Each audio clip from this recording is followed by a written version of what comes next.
Hi, Peavy. It's so great to be talking to you again. How are you doing since the last time we talked? Pretty good, actually.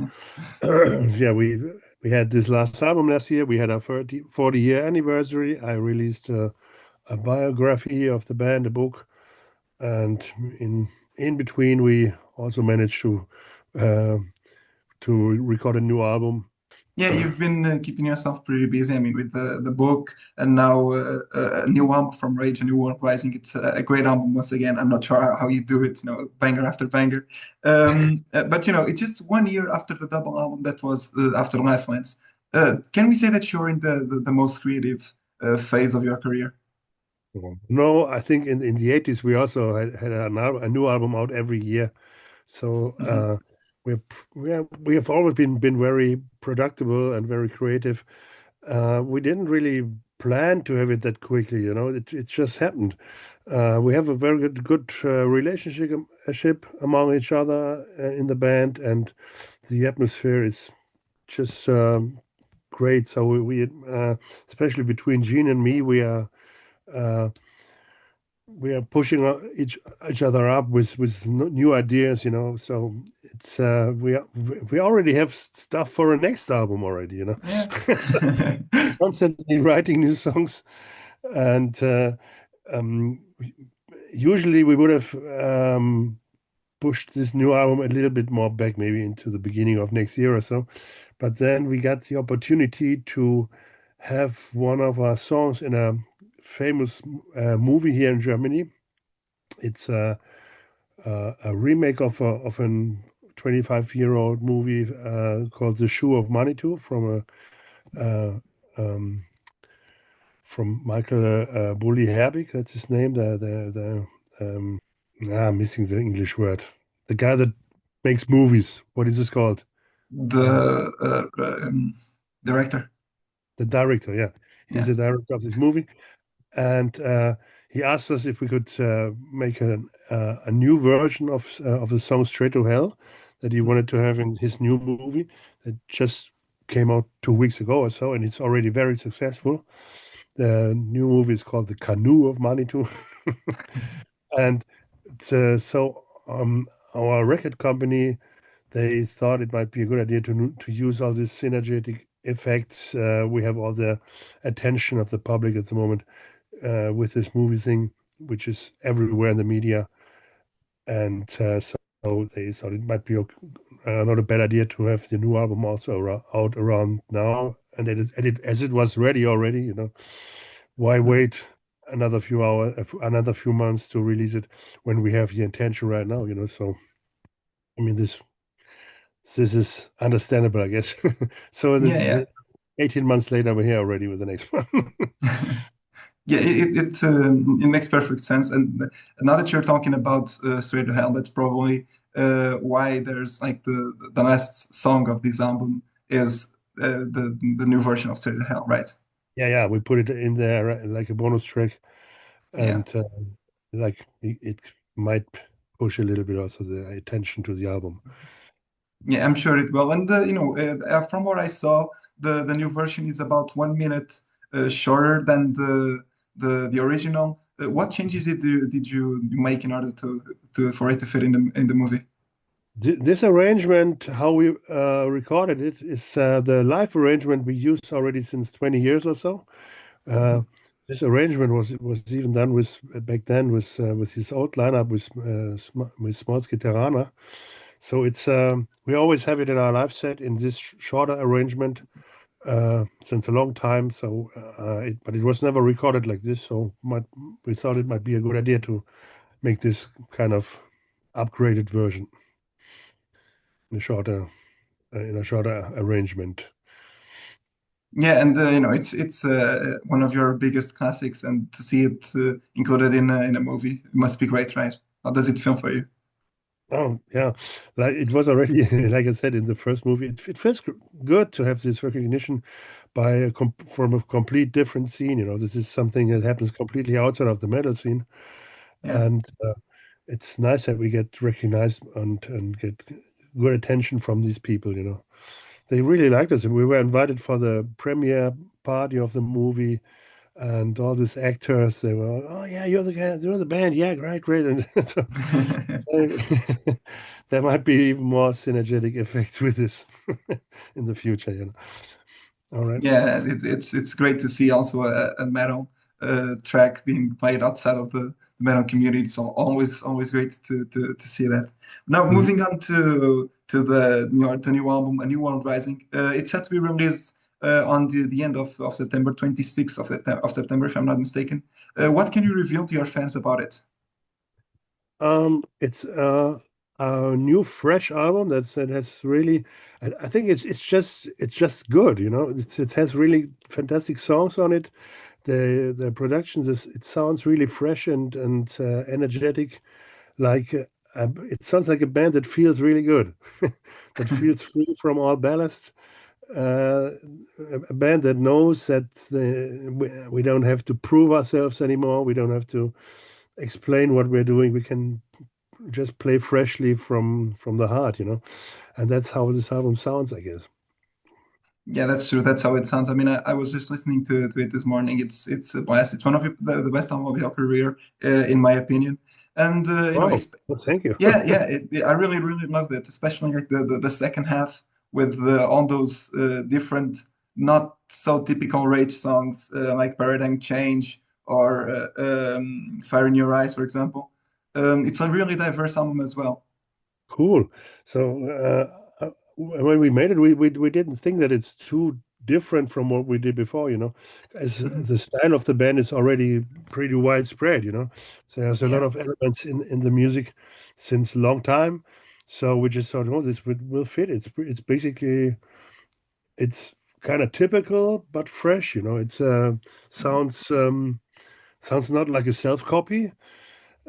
But whatever's included in the songs is already has already been there once after you maybe um, in these 4 decades, you know. You find songs like Paradigm Change, for example. We did songs like this also in the past, you know. Mhm. But maybe not like this, though, you know. But it's stylistically, it's not like we moved to something completely else we never did before, or so, you know. This open range that the band always had makes it easier, you know. Yeah, it's true, and it's never easy to label a band like Rage. You have like more thrash metal albums and others that were like more power metal, even some with like lingua mortis, like the orchestra and everything. It's not easy to put Rage into a box, especially throughout your phone career. And this album, I Yes, think, follows that perfectly. exactly. And I guess we this album leads brings it all together, you know. Yeah, exactly. And in my opinion, I mean, in this album, you keep like paving the trail that you have so far with your clear trademark sound, but also you keep including some new modern influences. What do you feel like were the main changes from After Lifelines to A New World Rising? Um, Maybe there's um, After Lifetimes was strictly divided in very epic stuff on the orchestrated disc and pretty typical power metal rage style on the first on the heavy side, and this is a bit more open without really leaving the past, but it's a bit more open as we didn't think too much about the stylistic things, you know.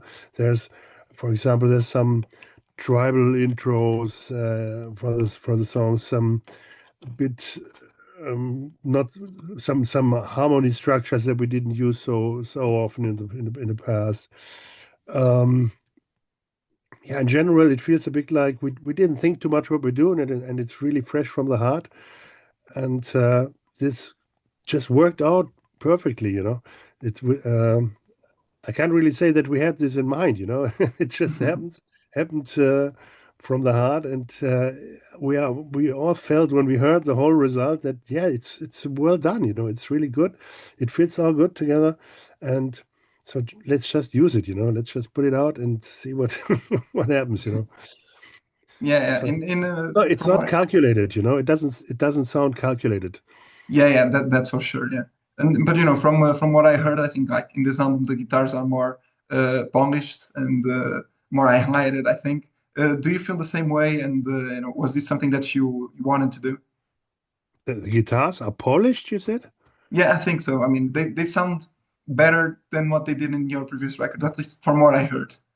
Not that they sound bad previously, just this time they sound especially I wouldn't perfected, call I it think. I wouldn't call it polished. So, in fact, Gene really experimented a little bit with his amplification, with also in the mix they did some new aspects. I can't really talk too much about these production aspects as I'm not a sound engineer. Yeah. I can just whenever he mixed it together with Manuel Cohen, Hmm. the basically the mixing engineer we had. It's he's also doing our live sound, and he's a very experienced studio technician. And he's basically the mentor from Gene as a sound engineer. Gene developed also a lot as a sound engineer, so those two guys were basically responsible for the sound. And in the end, I can only tell them, yeah, I like it like this, find it pretty good. Also, Lucky brings himself his taste in it. For example, in Yeah. the beginning, they had the first mix they did. We both had the feeling that the guitars were way too loud. They had concentrated too much on the guitars, so they listened closely again and made a second mix, which was way better, and that you can hear now on the album. So I mean, we bring ourselves in, but we can't really say you have to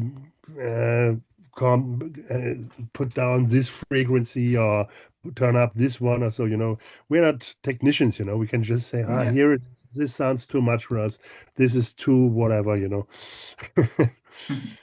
Yeah. And in the end, they have to understand what we mean.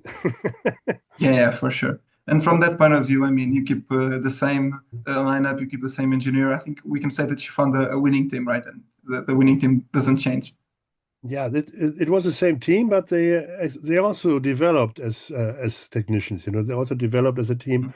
So it's basically everything builds up on the experience from the album before, and I guess they proceeded. What is the word?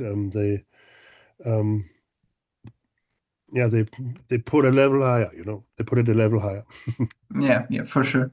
And also that now that you mentioned Afterlife Lines, there must be like some connection between like both albums lyrically as well, right?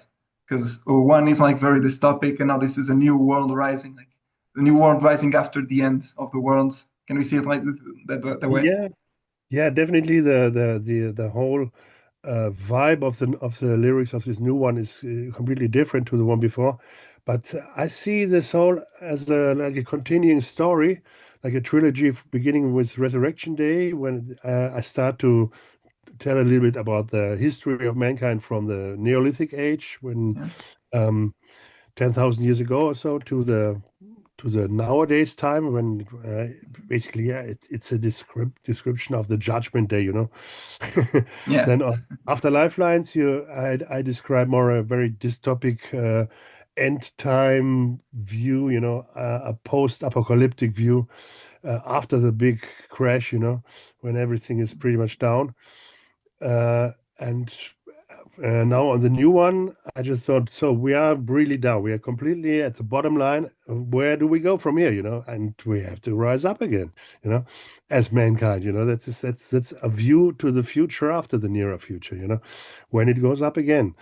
All this disruption ended, and we we build up a new world, a new society, new life on the ruins of the old one. That's basically the the idea behind it. And on this all these song lyrics, what can you do with song lyrics? You cannot really write very complex stories or so. So basically you can transport uh, an idea, and I hope I managed to transport some positive inspirations for some just thoughts. How can we make it better? How can we get together again? How can we get over all this um, all this dividing things, that Yeah. divide us. Yeah, so that's And, the message that you're trying to send here, right? I mean, it's uh, and when the one of the standout tracks on this album for me, speaking of messages, is "Fire in Your Eyes." This song is dedicated to all metalheads around the world, right? Would you like to get a little bit into it? yeah, to the metalheads worldwide, to the metal scene, to the Rage fans. Uh, it's basically, I'm really grateful to the Rage fans in particular and to the general metal scene, which is my home. This is where I'm, this is where I live in. This is my tribe. And this tribe keeps me alive throughout my whole life. Meanwhile, I got into metal when I was a kid, and it was pulling me through my whole life. And actually, it made my whole life possible. I I'm 60 years now, and I live from this since 40 years. Like basically, the most time of my life, I could really do what I like the most, could live from this, and could have. And I had wonderful times. I have seen the whole world. I have friends all over the world from this. And this makes me really grateful. It's a big, big gift, and this is not something you can just expect or so. I was really lucky, I guess, and I'm grateful to the fans. And this is basically a thank you, and a kind of love declarance in a way. Not in a kind of "Ooh," it's just a very um It's a thank you. an honest thank you. Yeah. Yeah. Yeah, and I mean it's been a very very long career so far, and you've also gave back a lot. I think like with all those albums and all those boundaries that you constantly keep pushing and everything. I mean, from the fan that I am, also thank you. I kind of retribute that honest thank you to you. Yeah, but this is a great worldwide collaboration. And Yeah. I mean, Rage is just one of these bands. There's so many other bands also, and they all have the same basically. And it's a kind of give and take. The bands, the fans. This is not possible. One without the other is not possible. So, Yeah. in general, the metal scene, this kind of exchange. This is something really good. It could be a good example for the whole world. You know. Yeah. This is how human beings can participate from each other, can live with each other in a good way. Yeah, it's a real study case, I think. Now we already mentioned the paradigm change, and that's one of my favorite tracks of the album because it's like I said, it's different from the rest. It's much more groovier, and it kind of reminds me in some way of also Straight to Hell. How did that song come about? It has a little bit of this sleazy feeling, right? Yeah, yeah, Actually, that's a little remembering of Straight to Hell in the middle part. We just yeah. There's um, a little bit out there. of the roof did it, take it Mhm, in the middle. But this actually, this is one of, I think it was actually the first song we wrote for the album. mhm. And this was already before we knew that we're gonna re-record Straight to Hell.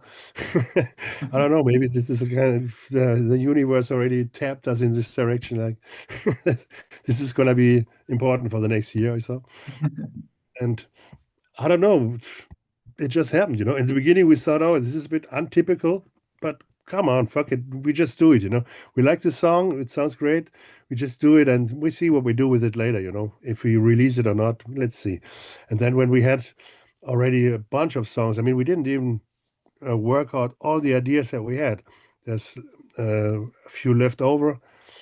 um, but when we had already, like, I don't know, 12, 14 songs, we just listened to everything we had, and then, yeah, this is still good. We like it, and somehow it fits also to the rest. Even if it's a bit different. So we decided to put it to the whole collection. Yeah, and it turned out very, very, very, very good. But out of all the tracks of the album, I think "Leave Behind" is my personal favorite, at least now. Especially thanks to the great guitar work from Gene Borman. I mean, it's just incredible in that track. How proud of him are you from that performance? Yeah. Yeah, I'm really proud. I mean, Gene is a great guy. I mean, he's half of my age. He could be my son, the son that I never had. But I'm absolutely happy with him. He's not only a fantastic guitar player, he's also very creative. He understands perfectly the DNA of Rage and knows what kind of riffing the songs need, what kind of feel the songs need, you know. And besides all of this, he's a fantastic guy. He's just really, it's nice to be with him, to spend time with him. We have a lot of fun together. It's all so easy, you know. Maybe you know this from your own life. Sometimes you meet persons that are difficult to handle. And it's always a pain in the ass to be with them. It's always like, I don't know, difficult. But Gene is a guy that always makes you feel good, you know. Whenever he comes in the room, uh, everything is easy, you know. Yeah. He's just a wonderful soul, I have to say. Yeah, and what about your own performance, your vocal performance? Did you try anything new for this album? Um, did I try something new? I'm just singing, you know. I'm singing from the heart. Um, I try to get the best efforts possible that were possible for me. Um, but most of the tracks actually are first takes. Yeah. As we don't do demos anymore, you know, we have our own Hmm. studio, so there's no need for us to do demos or pre-production. So, and basically, when I try out my melodies, my lyrics, you know, when we record it, we directly produce the finished vocal version, you know, because it has the purest energy from the inspiration of the composition. You know, when you're still into the inspiration, you still have this original feeling. You know, this in the past, usually you do demos and you have this inspiration on the demos, you know, but you can't use it later for the record, you know. So you have to re-sing everything, but you're already in mind, you're out of it already, you know. So you Yeah. just try to reproduce what you had on the demo, but sometimes you can't really find the spirit anymore. And this Mhm. we avoid now as we produce the final vocal tracks already from the first scratch. The first time I sing this stuff, and we just sing it as long as we're all happy with it, you know, which mostly doesn't take too long, you know. Meanwhile, I know very good what I want and how to get it, you know. I'm very experienced as a singer, and my technique is good enough that I don't have to try several very often. You know, I hit the notes very easily, and we don't really have to work too much on it, you know, to get uh, this feeling or the to get the result like we wanted, you know. And this is also a reason why the album sounds pretty fresh and uncalculated, you know. Yeah, and you sing from the heart. I mean, when you just have that feeling and you write the song about it and you record the vocals about it, you Yeah. sing from the You heart. know, when I write lyrics, mostly we have the melodies and all the music stuff before, and then I Hmm. write the lyrics on the melodies that I have in my mind already, or that I have composed for the track. And then when I have the words written down, I hear it in my head already. You know, I hear how that's how it's gonna sound. I know this word here, this note has to be like this. You know, this and here.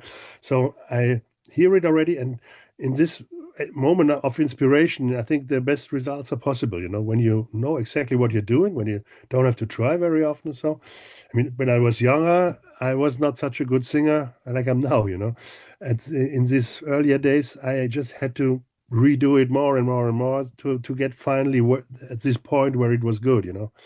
And were like 20 shitty versions, and then the 21st was okay, you know.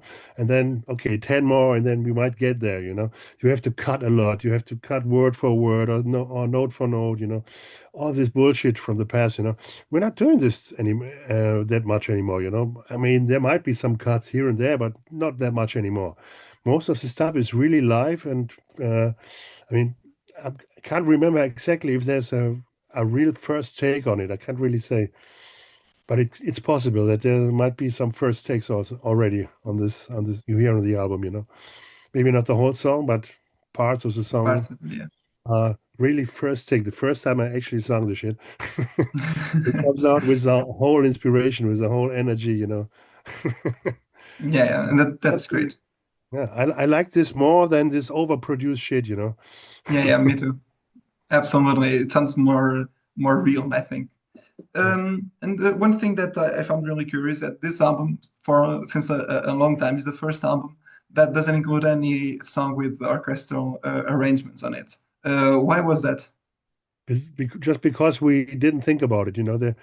First of all, all the songs there were maybe yeah, I could imagine you could, for example, Fire in the Eyes or so could have had some orchestration. It would fit to the song, but actually in this moment when we did it, we made everything really pure, you know, because we didn't really think too much about what it's going to be in the end, you know.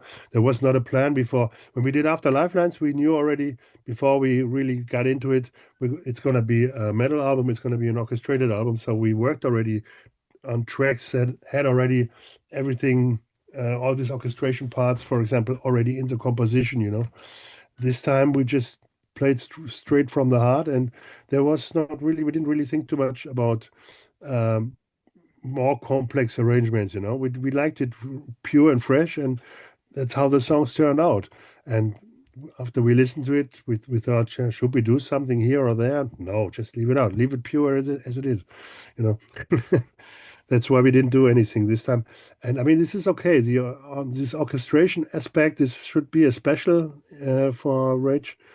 It shouldn't be the normal, you know. I Yeah, guess the normal is this metal, the heavy side from Rage, you know. So yeah, it's a yeah, for normal, sure. it's a normal, great Rage album. Yeah, and I'm sure that you're also pretty excited to take these songs to the road. What are your touring plans for this album? And is Portugal there? Yeah, I think we started from the 20th of September. We have part one of the tour, the first leg till I think it's about the end of October or so. Then it's gonna be a little break or so because I'm an old man. I have to recreate. And winter time is I don't like to tour in winter time. It's so cold and it's weather is shit, you Yeah, know. yeah. So we start again with the next leg in next year in spring. I think the first thing is Japan. We're gonna do a week in Japan. We have South Europe, Spain. I think I'm not sure if Portugal is also in it. Mhm. I don't have the dates here so far, but I've seen them already a week ago. It's we have South America. We're gonna tour. Plenty of stuff already. I don't have the tour plan here for next year, but there's already nearly most parts of the year are already scheduled with touring. So we're gonna spend basically the next year mainly with playing live shows. Yeah, that's great. And if the chance to come to Portugal comes on, don't waste it. I would love to have you here and to talk to you personally. Well, I think PV, that's it. Thank you so much. It was an honor once again. Would you like to send any message to your Portuguese fans? Yes, of course. Thanks to all of you for support, for making all this possible, and we definitely won't forget to come to Portugal to play for you. So see you then.